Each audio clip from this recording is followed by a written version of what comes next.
நாங்கள் இன்னைக்கு என்ன எக்ஸ்பிளைன் பண்ண போகிறோம்னா பஸ் ரிசர்வேஷன் சிஸ்டம். இப்போ நீங்கள் ஒரு பிளேஸ்லேருந்து இன்னொரு பிளேஸ்க்கு ட்ராவல் பண்ணும்போது பஸ் புக் பண்ணி அதை ட்ராக் பண்ணி அதுக்கு பே பண்ணி எப்படிலாம் ட்ராவல் பண்ணி போவீங்களா அதை நாங்கள் வந்து சி ப்ரோக்ராம் யூஸ் பண்ணி டெவலப் பண்ணியிருக்கோம். அதை பற்றி ஃபர்தராக டீம்மேட்ஸ் வந்து எக்ஸ்பிளைன் பண்ணுவோம். இந்த பஸ் ரிசர்வேஷன் சிஸ்டம் என்ன ஃபீச்சர்ஸ் இருக்கும் அப்படின்னா, ஃபர்ஸ்ட் உங்களுக்கு லாகின் பண்ணதுக்கு அப்புறமா உங்களால் சர்ச் பண்ண முடியும் எந்தெந்த உங்களோட நீட்ஸுக்கு தகுந்த மாதிரி பஸ் இருக்கா அப்படின்றது. இப்போ departure location, arrival location, date, time வச்சுட்டு நீங்கள் பஸ் வந்து சர்ச் பண்ணிக்கலாம். அதுக்கப்புறமா அதை புக் பண்ணிவிட்டு பேமெண்ட் வந்து நீங்கள் பண்ணணும் ஆன்லைனில். அதுக்கப்புறமா வேண்டாம் அப்படின்னா கேன்சல் பண்ணிக்கலாம், இல்லைனா மாடிஃபை பண்ணிக்கலாம், வேறு சீட் மாற்றிட்டு பண்ணிக்கலாம். அதுக்கப்புறமா அந்த பஸ் வந்துட்டு அதோட எங்கே இருக்குது அப்படின்றத வந்துட்டு உங்களால் செக் பண்ணிக்க முடியும். அதே மாதிரி கட்டு எல்லாம் முடிச்சுட்டு லாக் அவுட் பண்ணிக்கலாம். அதுக்கப்புறமா இதில் வந்துட்டு இதெல்லாம் யூசரோட ஃபீச்சர்ஸ். அட்மினோட ஃபீச்சர்ஸ் எப்படி இருக்கும் அப்படின்னா, அட்மின்ஸ் வந்துட்டு பஸ் இப்போ சேஞ்சஸ் இருக்குது அப்படின்னா யூசர்ஸ் வந்து நோட்டிஃபிகேஷன்ஸ் மூலமாக அவங்களால யூசர்ஸ்க்கு மெசேஜ் கன்வே பண்ண முடியும். அப்படி இல்லை அப்படின்னா அவங்க இப்போ பஸ் டைமிங் ஆகுறாங்க அப்படின்னா அதெல்லாம் ஸ்கெட்யூலில் வர மாதிரி அவங்க அட்மின்ஸ் வந்து மாற்றிக்கலாம். ப்ரோக்ராம் பற்றி நிறைய ஹலோ, இப்போ வந்து இது வந்து ஜஸ்ட் ஒரு நார்மல் வந்து நம்ம மற்ற ஆப்ஸ் புக் பண்ணோம்னா புக்மை டிக்கெட்ஸ் இந்த மாதிரி ஒரு அப்ளிகேஷன் மாதிரி இருக்கும். இதில் வந்து என்னென்ன ஃபீச்சர்ஸ்லாம் நாங்கள் எக்ஸ்ட்ரா ஆட் பண்ணிட்டோம் அப்படின்னா வந்து உங்களால் வந்து பஸ் லொக்கேஷன், லைவ் லொக்கேஷன் வந்து ட்ராக் பண்ணி முடியும். அது மட்டும் இல்லாமல் இப்போ வந்து நம்ம ஒரு இடத்துக்கு நடந்துட்டு போகிறோம்.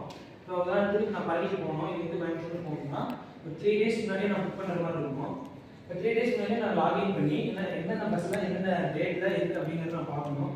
அப்படி பார்க்கும்போது இதுக்கு நாங்கள் வந்து என்னென்ன இன்டர்ஃபேஸ் யூஸ் பண்ணிக்கணும்னா மேஜராக இந்த 3 இன்டர்ஃபேஸ் யூஸ் பண்ணிக்கணும்.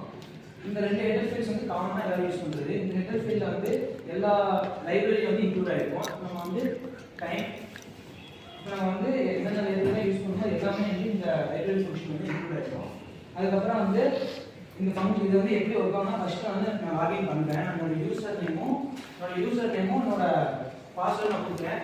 கொடுத்த உடனே வந்து நமக்கு எப்படி காமிக்கணும்னா வந்து 1 2 அப்படின்னு காமிச்சு என்டர் சாய்ஸ் காமிக்கும். அதில் வந்து நீங்கள் 1 1ல் வந்து லாகின் இருக்கும், 1ல் வந்து எக்ஸிட் இருக்கும். நீங்கள் 1 கொடுத்தீங்கன்னா லாகின் ஆகிட்டு அதுக்கப்புறம் வந்து மெயின் ஃபங்க்ஷன் மெயின் மெனு இருக்கும்.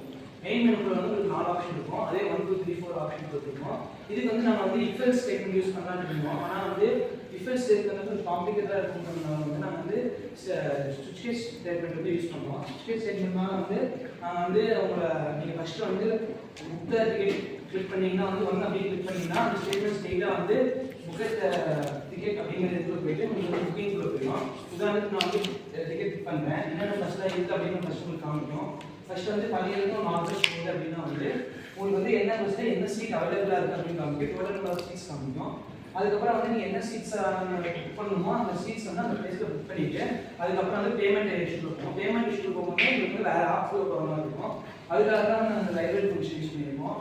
ஒரு பேஜ்லேருந்து இன்னொரு பேஜுக்கு போகிறதுக்கு வந்து நிறைய லைப்ரரி ஃபங்க்ஷன்ஸ் யூஸ் பண்ணுற மாதிரி இருக்கும். எல்லாம் கம்பைன் ஆகிருக்கிறது வந்து ஒரு லைப்ரரி ஃபங்க்ஷனாக தான் வந்து நம்மளுக்கு ஓலாக ஒரு ஃபங்க்ஷன் யூஸ் பண்ணுறோம்.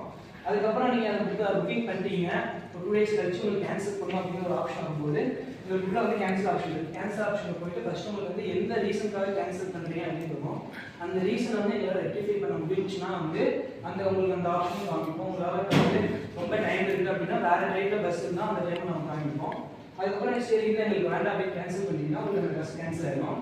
இப்போ நீங்கள் வந்து புக் பண்ணிட்டு உங்களுக்கு வந்து இப்போ டைம் ஆயிடுச்சு, இப்போ பஸ் எங்கே இருக்குது அப்படின்னா செக் பை பஸ்ஸில் வந்து இதுக்கு வந்து இப்போ ஒரு பேஜ்லேருந்து இன்னொரு பேஜ், அதாவது இப்போ கூகுள் மேப்க்கு வந்து உங்களால் மூவ் பண்ணணும். அப்போ மூவ் பண்ணும்போது அதே மாதிரி இந்த லைப்ரரி ஃபங்க்ஷனாக உங்களுக்கு யூஸ் ஆகும். அந்த இருக்கும் ஒரு பேஜுக்கு இன்னொரு பேஜுக்கு மூவ் பண்ணுவோம்.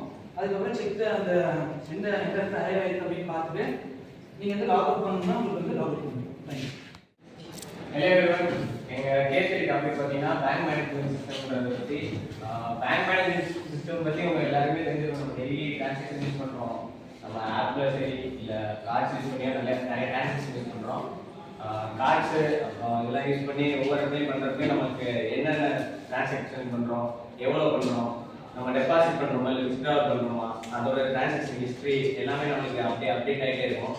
அந்த எல்லாமே நம்மளுக்கு அப்டேட்டடாக இருக்கிறதுக்காண்டி தான் இந்த சிஸ்டம் நம்ம யூஸ் பண்ணுறோம். இதில் என்னென்ன இன்டர்ஃபேஸ் முக்கியமாக யூஸ் பண்ணுறோம்னா 3 interface. Hashtag include stdio.h, hashtag include stdio.h, அப்புறம் இன்க்ளூட் டைம் டாட் ஒரு 3 கனெக்ஷன் யூஸ் பண்ணுறோம். இந்த STDI ரோட் ஆர்கிடெக்சர் யூஸ் பண்றோம்னா நம்ம இன்புட் அவுட்புட் கரெக்டா நம்ம இப்போ வந்து நம்ம டிரான்சாக்ஷன் ஹிஸ்டரி பார்க்கணும்னா நம்மளோட இன்புட் கொடுப்போம் தெரியுமா, நம்ம அக்கௌண்ட் நம்பரோ இல்ல யூபிஐ பின்னோ ஏதாச்சும் இன்புட்டா கொடுப்போம், நமக்கு வந்து அவுட்புட்டா நம்மளோட ஹிஸ்டரி வரும். அதே மாதிரி பேலன்ஸ் ஸ்டேட்மெண்ட் நம்ம செக் பண்ணணும்னாலும் அதே மாதிரி தான், நம்ம வந்து நம்ம அக்கௌண்ட் நம்பரோ இல்ல யூபிஐ பின்னோ கொடுப்போம், நமக்கு அதே மாதிரி ஒரு அவுட்புட் நமக்கு கிடைக்கும்.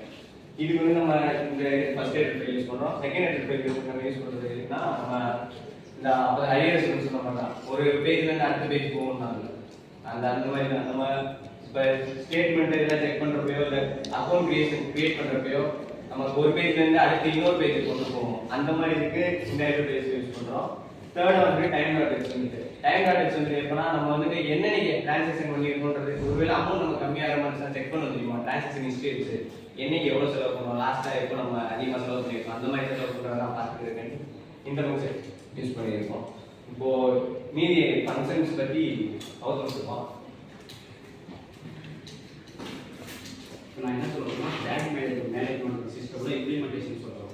இம்ப்ளிமெண்டேஷன்ல 3 டைப் இருக்கு, structure, array, function. Structure, array, function இருக்கு. இப்போ ஸ்ட்ரக்சர் வந்து எதுக்கு யூஸ் ஆகுதுன்னா நம்ம யூசரோட அக்கௌண்ட்டையும் அவங்க டிரான்சாக்ஷன் டீடைல்ஸும் ரீப்ரசன்டேஷன் பண்ணுறதுக்கு யூஸ் ஆகும். அதுக்கப்புறமா ஃபங்க்ஷன் வந்து என்ன ஃபங்க்ஷன்னா அக்கௌண்ட் கிரியேஷனு டெபாசிட், வித்ட்ராவல், அப்புறமா டிரான்சாக்ஷன் ஹிஸ்ட்ரி அதெல்லாம் இருக்குது. அப்புறமா அரே வந்து அரே சிஸ்டம் எது யூஸ் ஆகுதுன்னா நம்மளோட யூசரோட அக்கௌண்ட் இன்ஃபர்மேஷனையும் அப்புறமா பேலன்ஸ் அப்புறமா வித்ட்ராவல், அப்புறமா டெபிட், கிரெடிட் அதோட ஹிஸ்ட்ரி எல்லாம்